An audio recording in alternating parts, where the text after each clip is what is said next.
So hello everyone, good morning, नमस्कार। कैसे hopefully जब मस्त होंगे, जबरदस्त होंगे और आपकी तैयारियां बहुत ही बेहतरीन चल रही होंगी।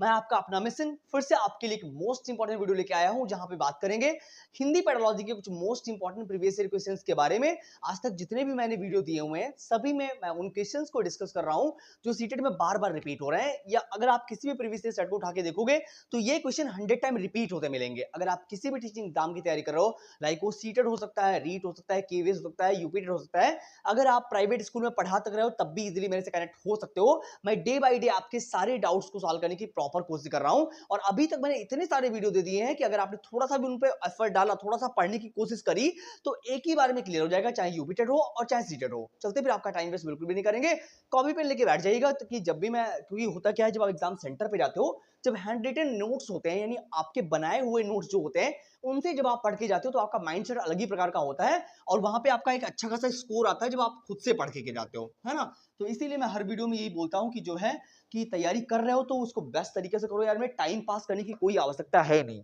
टाइम पास मत करना। टाइम पास करने के लिए लाखों लोग दुनिया में पड़े हुए हैं। चलिएगा स्टार्ट करते हैं। फिर क्वेश्चन पढ़ेंगे, देखो क्वेश्चन का लेवल बहुत अच्छा है और हर सेट में ये रिपीट हुए हैं, मतलब इतने क्वेश्चन बढ़िया आए ये। अगर आपने थोड़े से भी पढ़ लिए, कुछ भी आपको समझ में आए चाहे ना आए, लेकिन आपकी एक बेहतर अप्रोच डेवलप हो जाएगी कि किस तरीके से आपको तैयारी करनी चाहिए और कैसे करनी चाहिए, क्या पढ़ना चाहिए क्या नहीं पढ़ना चाहिए, है ना। क्योंकि आपको करेक्ट प्लेटफॉर्म मिलना बहुत जरूरी है। आप क्या पढ़ रहे हो ये भी बहुत जरूरी है, क्योंकि देखो नॉलेज के लिए पढ़ रहे हो बहुत अच्छी बात है, बट अगर आप एक ही बार में क्लियर करना चाह रहे हो, चाहते हो कि आपका फर्स्ट अटेम्प्ट में एग्जाम क्लियर हो जाए, तो आपको एग्जैक्ट कंटेंट वही पढ़ना पड़ता है जो आने वाला है ना। और बुक कौन सी पढ़नी ये भी चीज आपके लिए बहुत इंपॉर्टेंट रखती है, कि अगर आपको नॉलेज के लिए पढ़ना है तो आप सब कुछ पढ़ लो, बहुत अच्छी बात है, बट आपको एक ही बार में जो है अटेम्प्ट करना है या एक ही बार में पास आउट करना है एग्जाम, तो आपको कुछ चीजें ऐसी हैं जो कॉमन चीजें जिनको पढ़ना ही पड़ेगा, है ना।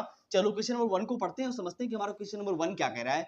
लिखा हुआ है, शिक्षक के रूप में आप देखते हैं, यानी एक टीचर है, आप ऑब्जर्व करते हैं कि एक बच्चा जो है वो घा और गा के उच्चारण में बार बार गलती कर रहा है। यानी एक टीचर होते, आप एक टीचर हैं और आप बार बार ऑब्जर्व कर रहे हैं, बार बार आप देख पा रहे हैं कि एक बच्चा जो है जिसके प्रोनाउंसिएशन में प्रॉब्लम आ रही है, जो घा को गा पढ़ रहा है और गा को घा पढ़ रहा है, यानी वो समझ नहीं पा रहा है और उसके उच्चारण में गड़बड़ी आ रही है। तो एज अ टीचर आप क्या करेंगे, क्या लिखा हुआ है, इसका निदानात्मक समाधान क्या हो सकता है। यानी एज अ टीचर आप किस रणनीति का पालन करेंगे कि जो है इस बच्चे के अंदर ये विकार दूर हो जाए, मतलब उसकी प्रोनाउंसिएशन स्किल अच्छी हो जाए। इसके लिए आप क्या कर सकते हैं as a teacher. Option number 1 हमारा लिखा हुआ है कि बच्चे को बार बार सही उत्तर रटाने के लिए कहना। रटाना बिल्कुल गलत बात, जहां पे भी रूट मेमोराइजेशन आ जाए तुरंत काट दो, है ना। आप कॉन्सेप्ट को सिखाओ कि कैसे चीजें क्लियर होंगी, है, उनकी कमियों को देखो और फिर आकलन करके भाई उनके अकॉर्डिंग जो है टीचिंग लर्निंग मटेरियल जो है प्रोवाइड करो, ताकि बच्चा समझ तो पाए। रटाना बिल्कुल गलत बात है, जहां पर भी आ जाए तुरंत काट दो, ओनली जहां पे वर्ड आ जाए तुरंत काट दो। और क्योंकि आप पढ़ रहे हो हिंदी पैडोलॉजी, और ऐसे में क्या होता है जहां बच्चे एक्टिव होते हैं वहीं पे जाओ, 99.9 जो है क्वेश्चन सही होगा। चलो ऑप्शन नंबर 2 में लिखा हुआ है कि बच्चे को अकेला छोड़ देना ताकि वह खुद अपनी गलती सुधारे। मतलब बच्चे को अकेला छोड़ दो, जहां पर है उसको कोई मतलब नहीं आपसे, है ना। ऐसा होना चाहिए, मतलब जब आप उसको स्कैप करोगे, गलती कहां पे बच्चा कर रहा है थोड़ा उसको बताओगे, तभी तो कल क्लियर होंगे ना चीजें। कि अपने आप जो जिस दायरे में बच्चे को आ रहा है कुछ नहीं आ रहा है, उसको छोड़ दिया आपने कि अपने आप सीखो जाके, क्या चीजें ऐसे सॉल्व हो पाएंगी? नहीं ना, आपके आपके बताने की जरूरत है उसको कि गलती कहां पे कर रहा है बच्चा एज अ टीचर। चलो ये भी ठीक है, तो गलत बात है ये हो गई, है ना। आगे लिखा हुआ है ऑप्शन नंबर 3 में लिखा हुआ है कि बच्चे की समस्या को समझकर उच्चारण सुधारने के लिए विशेष गतिविधियां जैसे कि फ्लैश बोर्ड और श्रवण अभ्यास करना। ठीक बात है, बहुत अच्छी बात बोली गई। यहाँ लिखा हुआ है कि बच्चे की समस्या को समझना, यानी बच्चा प्रॉब्लम कहां पे कर रहा है ना, मतलब किस दायरे में उसको समझ में, कहां पे वो समझ नहीं पा रहा है कि उसका प्रोनाउंसिएशन अच्छा नहीं हो रहा, उसके दायरे को समझ के आप उसको सुधारने के लिए विशेष जो है गतिविधियां यानी एक्टिविटी यूज कर रहे हो कि समझ में क्यों नहीं आएगा उसको, है ना, उसके अकॉर्डिंग आप पढ़ाने की कोशिश कर रहे हो, तब तो समझेगा ना। आगे लिखा हुआ है जैसे आप बहुत सारे एग्जांपल्स दे सकते हो, जैसे फ्लैश कार्ड दे सकते हो, श्रवण अभ्यास सुनने के लिए आप अच्छा डिस्कशन कर सकते हो, ताकि बच्चा क्लियर कर पाए चीजों को, क्योंकि जब वो सुनेगा अच्छे तरीके से तब वो बोल भी अच्छे तरीके से पाएगा। तो ये ऑप्शन हमारे पास एकदम बेस्ट है, क्योंकि इसी के बारे में आपको पूछा गया था। फिर भी हम 4 पढ़ लेते हैं, बच्चे को अन्य बच्चों के साथ व्याकरण का अभ्यास कराना। क्या व्याकरण के अभ्यास कराने से उनका प्रोनाउंसिएशन अच्छा हो जाएगा? यहाँ पे बोलने की, उनके बोलने की स्किल जो है वो डेवलप करने की बात हो रही है, ग्रामेटिकल रूल्स की बात नहीं हो रही है कि ग्रामर उनको नहीं आ रही है ना।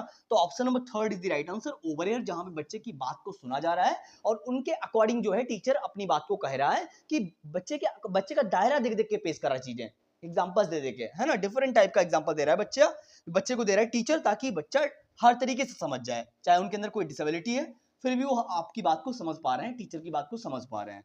चलिए क्वेश्चन नंबर 2 क्या कह रहा है हमारा, पढ़िएगा और बताइएगा इसका आंसर क्या होगा।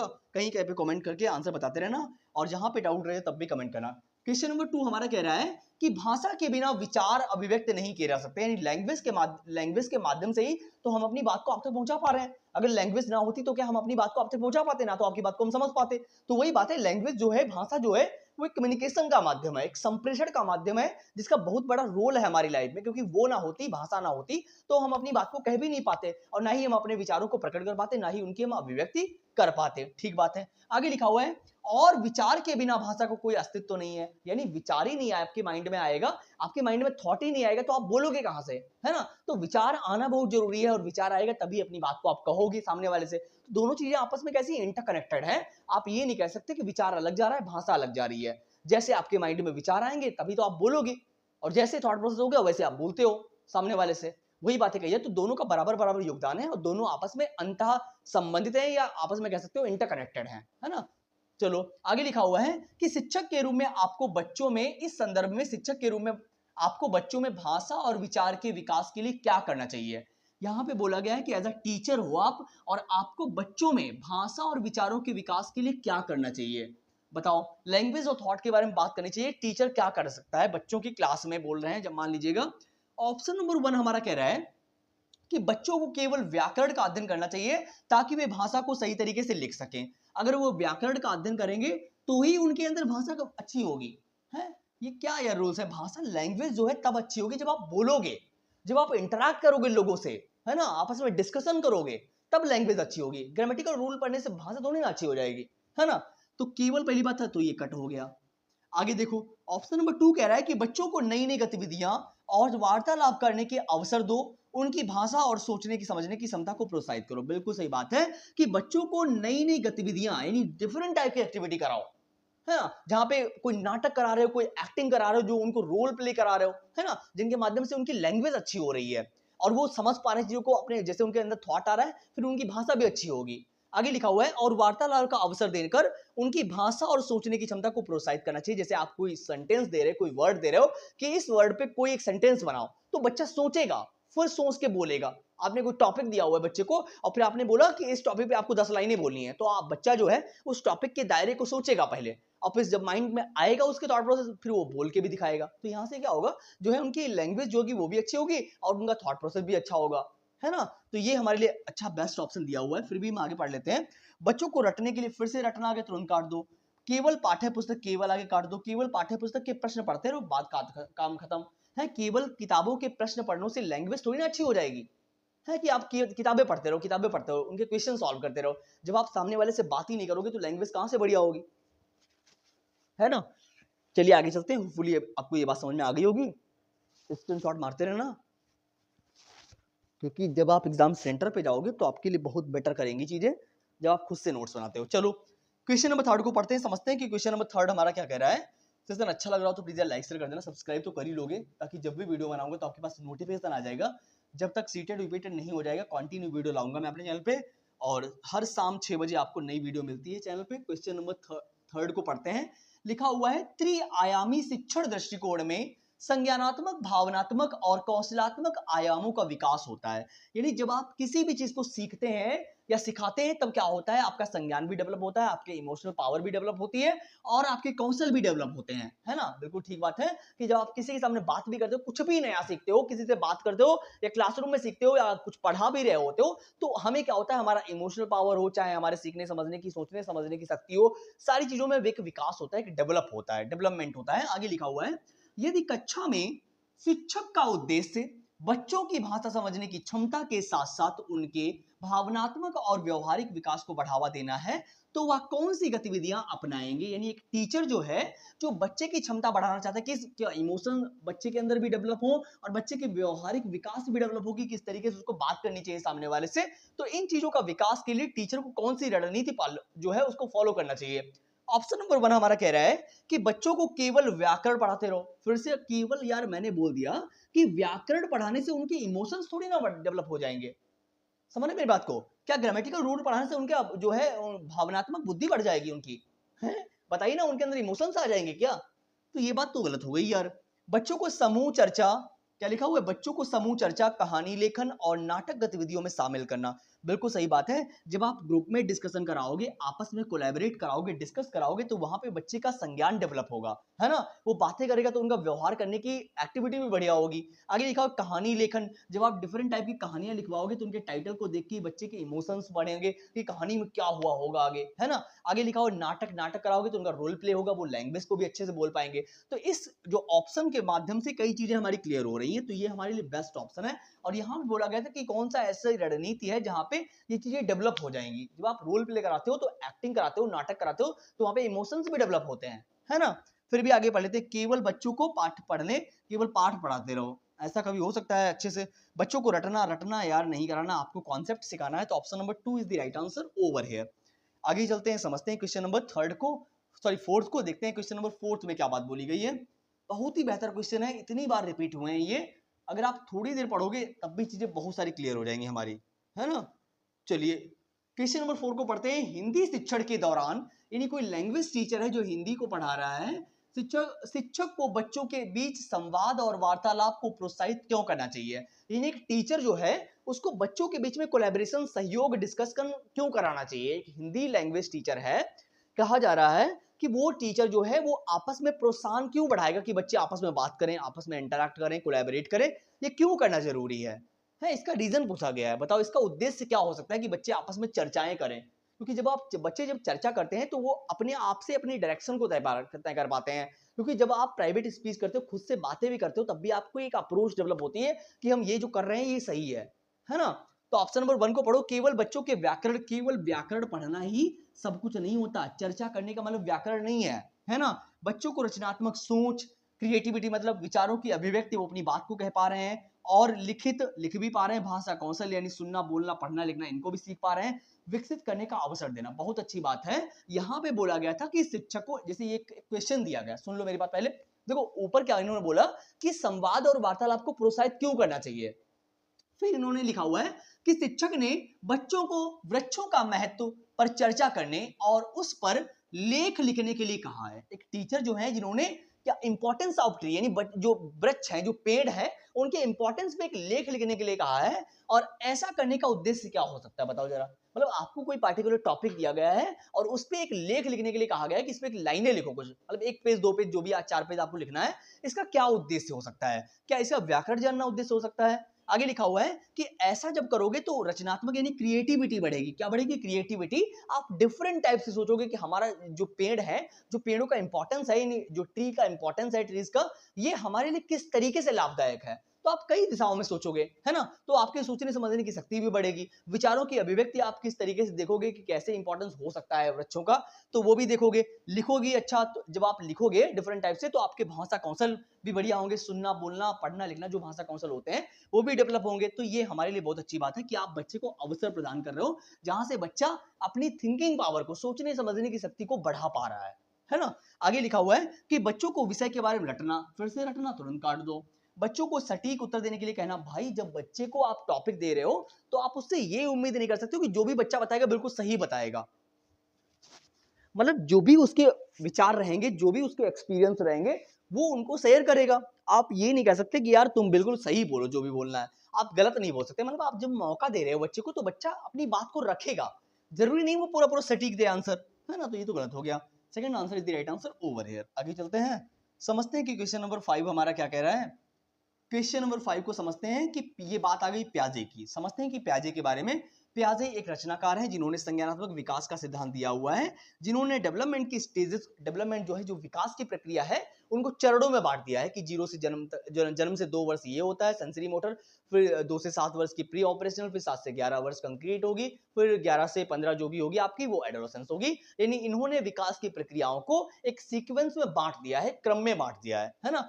तो प्याजे के संज्ञानात्मक विकास के सिद्धांत में आत्मसात एक वर्ड दिया गया है और समायोजन की प्रक्रियाएं हैं। मतलब अगर प्याजे का सिद्धांत आपने पढ़ा होगा, मैंने दिया हुआ है डिस्कशन, प्याजे वाला पूरा डिस्कशन दिया हुआ है डिटेल में, आप जाके पढ़ लीजिए वहां से। प्याजे की जब आप थ्योरी पढ़ते हैं तब वहां थ्योरी में समायोजन और आत्मसात करने की प्रक्रियाएं होती हैं, है ना, प्याजे के सिद्धांत में दी गई हैं। तो कह रहे हैं और ये बच्चे की अधिगम प्रक्रिया को किस प्रकार प्रभावित करती है, ये क्या है, इनका मीन क्या है, ये बात बोली जा रही है। तो समझते हैं आगे। देखो, आत्मसात और समायोजन केवल वयस्कों के लिए उपयोगी होती है। केवल वयस्क, फिर से केवल आगे तुरंत काट दो, केवल तो जा ही नहीं सकते आप। केवल वयस्कों के लिए नहीं, सोचने समझने बात करने की जो जीन पियाजे का संज्ञानात्मक विकास सिद्धांत है सब पे लागू करता है, केवल वयस्कों पे थोड़ी ना। अब देखो, आत्मसात का अर्थ है नई जानकारी को पुराने ढांचे में फिट करना। मतलब आत्मसात, देखो इसका मतलब क्या है, आत्मसात के समझो पहले, आत्मसात क्या है और जो है समायोजन क्या है। देखो, आत्मसात करने का मतलब है क्या है कि आपके पास जो पुरानी इंफॉर्मेशन पहले से है, जो नॉलेज आपको पहले से है, उसी के अकॉर्डिंग आप नई इंफॉर्मेशन को बिल्ड करके सेट करते हो माइंड। मतलब आपके पास जो भी नॉलेज है पहले से, उसके अकॉर्डिंग आप नई इंफॉर्मेशन को बिल्ड करते हो और उसको फिट करने की कोशिश करते हो अपने स्कीमा में, है ना। तो ये बात ठीक है, ये बात सही है कि आत्मसात का अर्थ क्या है, नई इंफॉर्मेशन को पुराने ढांचे के अकॉर्डिंग फिट करना। जबकि समायोजन में पुराने ढांचे को नई जानकारी के अनुसार बदलना। मतलब आपके माइंड में जो इंफॉर्मेशन थी उसमें आपने कुछ संशोधन किया होगा, कुछ एकोमोडेट किया होगा, है ना, उसे बोलते हैं एकोमोडेशन, यानी समायोजन बोलते हैं। आत्मसात का मतलब है कि पुरानी इंफॉर्मेशन के अकॉर्डिंग जब आप नई इंफॉर्मेशन को सेट करते हो माइंड में, तो वो है आत्मसात, एसिमिलेशन जिसको इंग्लिश में बोलते हैं। एकोमोडेशन यानी समायोजन का मतलब क्या है कि जब जो भी आपके पास पहले से था उसमें आपने कुछ चेंज किया, है ना, वो संशोधित रूप जो होता है वो समायोजन कहलाता है, कि आपने कुछ एकोमोडेट किया है माइंड में, आपके माइंड में जो भी स्कीमा था उसको चेंज करा है आपने, है ना। तो यही हमारे लिए बेस्ट ऑप्शन है, इसी की बात यहाँ पे करी जा रही थी। फिर भी आगे पढ़ लेते हैं। दोनों प्रक्रियाएं बच्चे के अनुभवों को नजरअंदाज करती हैं, इसकी बात यहाँ पे कोई नहीं हो रही यार। आत्मसात और समायोजन केवल भाषा के विकास में, अरे यार यहाँ पे सिंपल बोला गया था, होपफुली समझ में आ गया होगा आपके। आगे बढ़ते हैं, समझते हैं क्वेश्चन नंबर 6 हमारा क्या कह रहा है। चलो पढ़ते हैं क्वेश्चन नंबर 6 को, कि वैगोस्की जो है इनके बारे में बात की गई है, कि वैगोस्की का सामाजिक सांस्कृतिक सिद्धांत जो इन्होंने दिया हुआ है उसी के बारे में बात यहाँ पे करी जाएगी। चलो पढ़ो जरा क्वेश्चन नंबर 6 को, बताओ आंसर इसका क्या होगा कमेंट करके।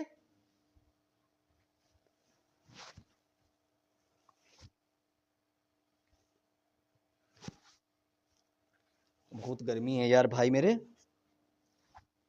चलो क्वेश्चन नंबर 6 को पढ़ते हैं, देखते हैं क्या लिखा हुआ है। लिखा हुआ है कि वाइगोस्की के सामाजिक सांस्कृतिक सिद्धांत के अनुसार, यानी इन्होंने, ये भी एक रचनाकार हैं जिन्होंने इन्वायरमेंट को बहुत इंपॉर्टेंस दी है, यानी वातावरण को इन्होंने बहुत सारी इंपॉर्टेंस दी है, कि जो है अंतःक्रिया करके भी व्यक्ति सीखता है बहुत कुछ, है ना। और आपको पता है कि विकास की जो प्रक्रिया होती है वो इन्वायरमेंट और हेरिडिटी दोनों के बराबर बराबर, मतलब दोनों बराबर बराबर योगदान देते हैं, चाहे हेरिडिटी हो और चाहे इन्वायरमेंट हो। आप ये नहीं कह सकते कि केवल केवल आनुवंशिकी ही इंपॉर्टेंट रोल निभाती है या केवल इन्वायरमेंट निभाता है, दोनों का बराबर योगदान है। चलिए आगे लिखा हुआ है कि वैगोस्की के सामाजिक सांस्कृतिक सिद्धांत के अनुसार भाषा और चिंतन के बीच का संबंध क्या है, यानी लैंग्वेज जो है और आपके थॉट्स जो होते हैं, जो चिंतन प्रक्रियाएं होती हैं, उनके बीच रिलेशन क्या है, और यह शिक्षण अधिगम प्रक्रिया में किस प्रकार महत्वपूर्ण भूमिका निभाता है। शिक्षण अधिगम, अधिगम का मतलब क्या है, जब आप प्रयास करके कुछ सीखते हो, जब आप नियम और कानून पढ़ के कुछ सीखते हो तो वो अधिगम होता है, जबकि अर्जन जो होता है वो एक स्वाभाविक प्रक्रिया होती है। फिर भी यहाँ पे समझ लेते हैं कि भाषा और चिंतन के बीच का क्या संबंध है।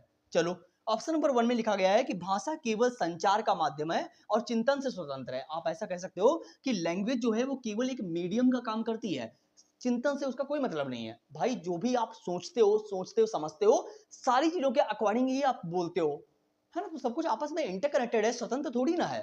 तो गलत हो गया यार, चिंतन और भाषा को कोई संबंध ही नहीं। अरे यार मतलब जो बोलते हो, जो आपके माइंड में वही तो बोलोगे, संबंध क्यों नहीं है। भाषा और चिंतन एक दूसरे से निर्भर हैं।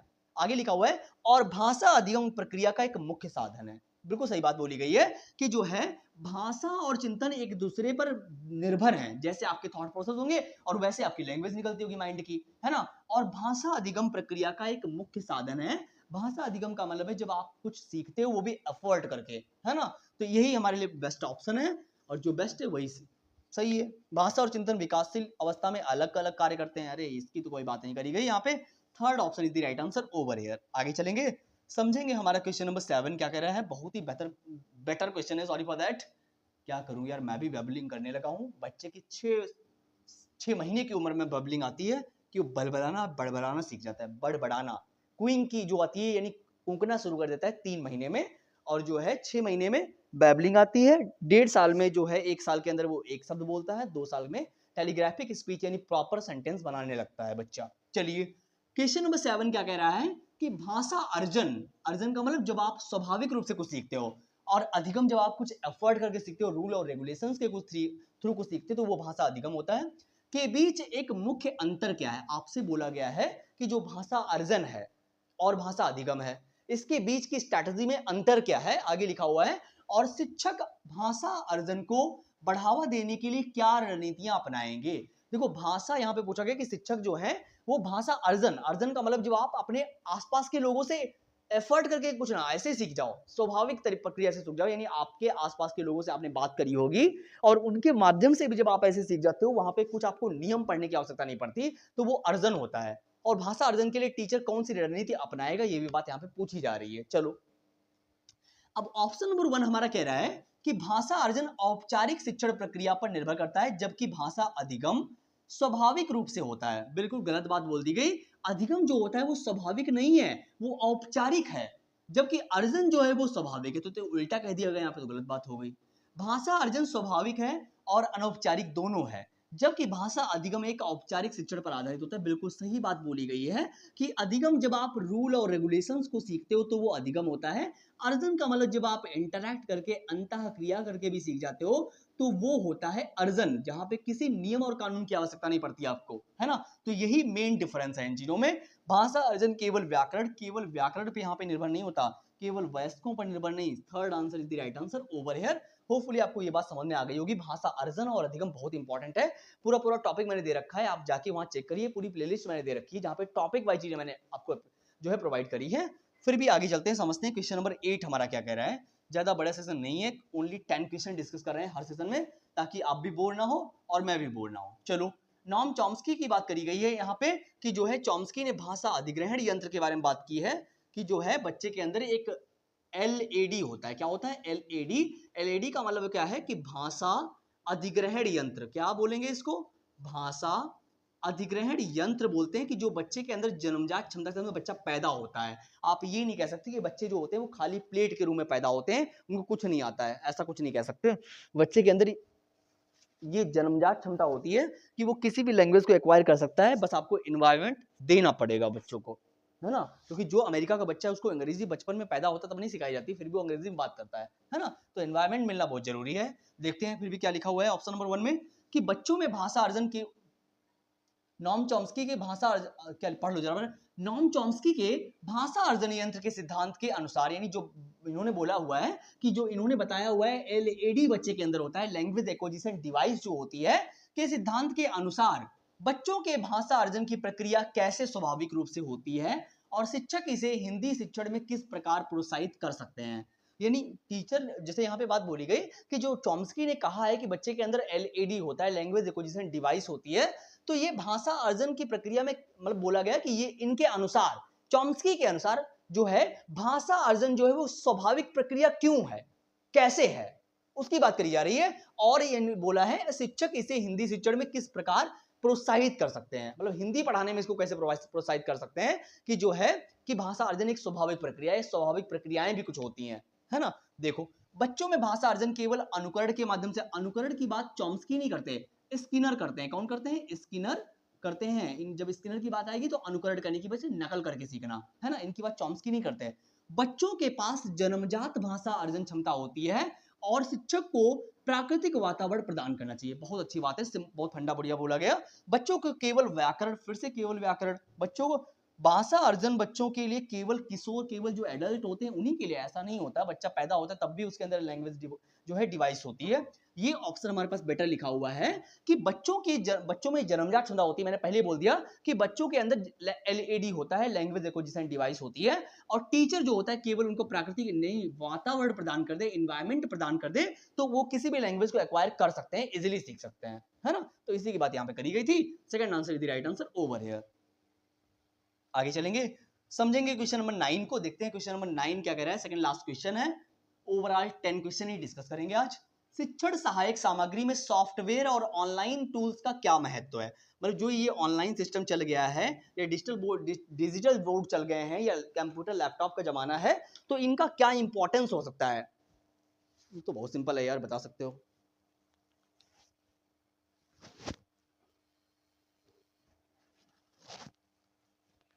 बताओ जरा आंसर कमेंट करके कि इसका आंसर क्या होगा। देखो क्या लिखा हुआ है कि शिक्षण सहायक सामग्री यानी टीचिंग लर्निंग मटेरियल जो होते हैं बच्चों को पढ़ाने के लिए हम कुछ जो है टूल्स का यूज करते हैं ना, कि जो इंपॉर्टेंट चीजें होती है जैसे एक्टिविटी कराने के लिए कुछ भी टास्क देते हो तो वहां पे आप टीचिंग लर्निंग मटेरियल का यूज करते हो। तो ऐसे में कह रहे हैं कि सॉफ्टवेयर और ऑनलाइन टूल्स का क्या महत्व हो सकता है शिक्षण में, पढ़ाई में, पढ़ाने में, टीचिंग में। कह रहे हैं देखो, केवल छात्रों को व्यस्त रखना, केवल डिजिटल मार्केटिंग, डिजिटल बोर्ड्स का यूज करना या लैपटॉप का, कंप्यूटर का एक्टिविटीज का यूज करना केवल बच्चों को व्यस्त रखने की बात नहीं हो रही, उनको और बेहतर सिखाने पे बात होती है ना। या छात्रों को डिजिटल माध्यम से अपने ज्ञान को विस्तार से समझने में मदद करता है। भाई जब भी कोई आप एक्टिविटी कराते हो, कुछ भी कराते हो, कोई टास्क देते हो, तो वहां पे आपका तरीका ये होता है कि मैं ये करा दूं तो बच्चा और अच्छे से समझ जाए। केवल बिजी रखना बात नहीं होती ना। तो वही बात यहाँ पे करी गई कि आप कुछ भी एक्टिविटी टास्क का यूज करते हो ताकि बच्चा बेहतर तरीके से समझ जाए। लैपटॉप, कंप्यूटर जो भी आप यूज कर रहे हो, जो भी टीचिंग लर्निंग मटेरियल का यूज कर रहे हो, ताकि बच्चा और बेहतर सीख सके। ये बेटर ऑप्शन है, बेस्ट ऑप्शन है। फिर भी आगे पढ़ लेते हैं। या केवल बच्चों को मनोरंजन करना, मनोरंजन तो किसी भी तरीके से कर सकते हो यार, इसे केवल खेल कूद अच्छा है, समझ सकते हो ना। तो option number second is the right answer over here. चलो आगे चलते हैं, क्वेश्चन नंबर 10 को पढ़ेंगे। तैयारी करते हो, नोटिफिकेशन किसी भी दिन आउट हो सकता है, किसी भी दिन आउट हो सकता है नोटिफिकेशन। आप इसमें मत जाइएगा कि नोटिफिकेशन अभी तक नहीं आया है ना। वो तो इनकी चीजें हैं, जो टीचिंग, जो इनका एजुकेशन सिस्टम है, वो तो फेल्ड एजुकेशन सिस्टम है ही यहाँ का, अपने यहाँ का। फिर भी हमें तो अपना रोल निभाना पड़ेगा ना। हम तो अपनी तैयारी में लगे हुए हैं, दिसंबर में एग्जाम कराना है, देखते हैं कराएंगे कि नहीं कराएंगे। सारे लोग इसी बात पे टिके हुए हैं कि ये नोटिफिकेशन क्यों नहीं निकाल रहे हैं अभी तक। चलो क्वेश्चन नंबर 10 कह रहा है कि वाइगोस्की के अनुसार, यानी इन्होंने बोला कि जो वाइगोस्की हैं, जो एक रचनाकार हैं, इनके अनुसार समीपस्थ दूरस्थ विकास का जो क्षेत्र है, जो जोन ऑफ प्रॉक्सिमल डेवलपमेंट, एक दायरा होता है। आगे लिखा क्या क्या अर्थ है, यानी जो जोन ऑफ प्रॉक्सिमल डेवलपमेंट है इसका क्या अर्थ है, और यह शिक्षकों को बच्चों की अधिगम क्षमता को समझने में कैसे सहायता करता है। देखो देखो, जोन ऑफ प्रॉक्सिमल डेवलपमेंट की बात करी जाए तो ये एक दायरा होता है कि जहां पे बच्चा और ज्यादा सीख सकता है। मतलब टीचर और बच्चे के बीच में एक दायरा है, मान लीजिएगा, जहां पे टीचर जो होता है बच्चे का आकलन करके जान जाता है कि ये इतनी दायरा तक ही इतना और सीख सकता है। मतलब ये एक डिस्टेंस होती है, एक दायरा होता है, जोन होता है, जहां पे हमें ये पता चलता है कि ये और सीख सकता है। समझ मेरी बात को, कि मतलब आप इस सीजन को देख रहे हैं तो आपके इंटरेस्ट के अकॉर्डिंग मैं जान सकता हूं कि आप किस लेवल तक आगे जाएंगे, है ना। तो ये एक डिस्टेंस, एक दायरा होता है जिसको जोन ऑफ प्रॉक्सिमल डेवलपमेंट, जिसकी बात वाइगोस्की करते हैं। चलो आगे देखते हैं ऑप्शन में क्या लिखा हुआ है। लिखा हुआ है कि क्षमता को समझने में कैसे सहायता करता है, शिक्षकों को या बच्चों की अधिगम क्षमता को समझने में, आकलन करने में कैसे सहायता करेगा। यह वह क्षेत्र है जिसमें बच्चे अपनी समस्याओं को स्वतंत्र रूप से हल कर सकते हैं। अपने आप ही हल करोगे यार, है। यह वह क्षेत्र जिसमें बच्चों को शिक्षक या सहपाठियों की सहायता की आवश्यकता होती है। यह वह क्षेत्र है जो बच्चों के लिए बहुत कठिन है, बहुत कठिन। या वह क्षेत्र है जो केवल जैविक बायोलॉजी हेरिडिटी की हमें बात तो कोई हो नहीं रही। ऑप्शन नंबर 2 हमारे पास बचा हुआ है कि यह वह क्षेत्र है जिसमें बच्चों को शिक्षक या सहपाठियों की सहायता की आवश्यकता होती है। मतलब एक दायरा होता है कि और लिमिट तक सीख सकता है बच्चा। भाई बच्चा जो है, या एक क्षेत्र है, एक दायरा है, जोन ऑफ प्रॉक्सिमल डेवलपमेंट है, जहां पे हमें यह पता चलता है कि बच्चों को शिक्षक या सहपाठियों की सहायता की आवश्यकता पड़ती है। कि भाई टीचर जब मदद करेगा तभी तो वो अपनी लिमिट क्रॉस करेगा, आगे पढ़ पाएगा और आगे जान पाएगा चीजों को, है ना। तो option number second is the right answer. थोड़ा समझने की कोशिश करो, चीजें थोड़ी बहुत कॉम्प्लेक्स होती हैं, बाकी बहुत इजी होता है। होपफुली आपको क्लास अच्छी लगी होगी। कहीं पे डाउट रहेगा तो मुझे कमेंट जरूर करना, और कमेंट करोगे आउट ऑफ 10 आपने कितने सही किए वो मुझे कमेंट कर दीजिएगा। किस टॉपिक में प्रॉब्लम आ रही है वो भी मुझे बताइएगा। फिर भी हम नेक्स्ट वीडियो में आपके कमेंट के अकॉर्डिंग ही प्लान करेंगे। कहीं पे जो चीजें रह गई वो बताना जरूर, और सेशन अच्छा लग रहा हो तो प्लीज लाइक कर देना, सब्सक्राइब तो कर ही लोगे, कोई कहने की तो बात है नहीं फिलहाल के लिए। मिलते हैं फिर एक नई वीडियो में, नई आशा और उम्मीद के साथ में। Thank you so much for coming, thank you so much. Time pass मत करना, मैं हर वीडियो में बोलता हूँ टाइम पास करने के लिए लाखों लोग दुनिया में पड़े हुए हैं, और लाखों की संख्या में फॉर्म पड़ता है, आपको पता है ना। तो अपने टाइम को यूटिलाइज करो, एक सही डायरेक्शन में उसको लगाओ, ताकि ये दोबारा टाइम आपको यूटिलाइज करने के लिए नहीं मिलेगा कि अभी मैं फिर से आपको दे रहा हूँ टाइम, आपसे बोलने नहीं आएगा, है ना। तो समय का बहुत बड़ा रोल है अपने जीवन में, एक बार निकल जाता है दोबारा नहीं आता है। Thank you so much.